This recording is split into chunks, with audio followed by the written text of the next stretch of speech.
श्री शाकंभरी कवचम शक्र उवाच शाकंभर्यास्तु कवचम सर्वरक्षाकरं नृणां यन्न कस्यचिदाख्यातं तन्मे कथय षण्मुख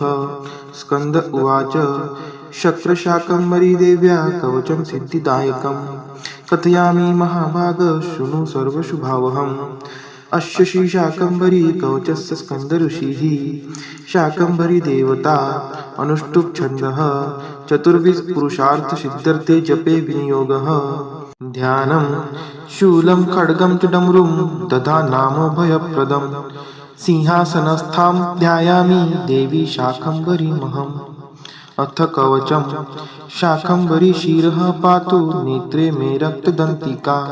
कर्णो मे नन्दजः पातु नासिकां पातु पार्वती ओष्ठौ पातु महाकाली महालक्ष्मीश्च मे मुखं महासरस्वती जिह्वा चामुण्डावतु मे हृदां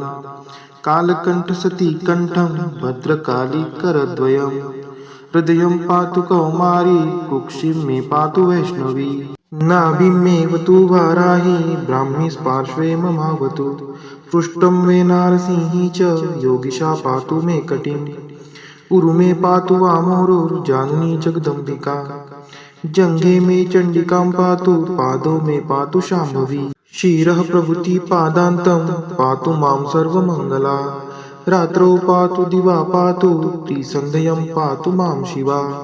गच्छन्तं पातु तिष्ठन्तं शयानं पातु शूलिनी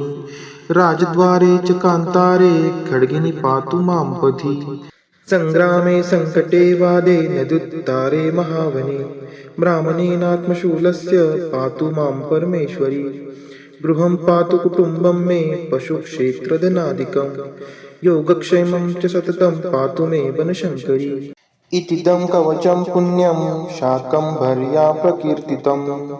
या स्त्रीसन्ध्यं पठेच्चक्र सर्वापद्भिः समुच्यते तुष्टिं पुष्टिं तथारोग्यं सन्ततिं सम्पदं च शम्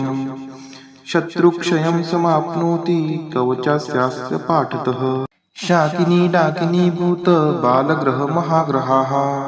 नश्यन्ति दर्शनात्रस्ता कवचं पठतस्त्विदम् सर्वत्र जयमाप्नोति धनलाभं च पुष्कलम् विद्यां वाक्पटुतां चापि शाकंभर्या प्रसादतः आवर्तन् सहस्रेण कवचस्यास्य वासव यद्यत् कामयतेऽभीष्टं तत्सर्वं प्राप्नुयात् ध्रुवम् इति श्री स्कंदपुराणे स्कंदप्रोक्तं शाकंभरी कवचं सम्पूर्णम्।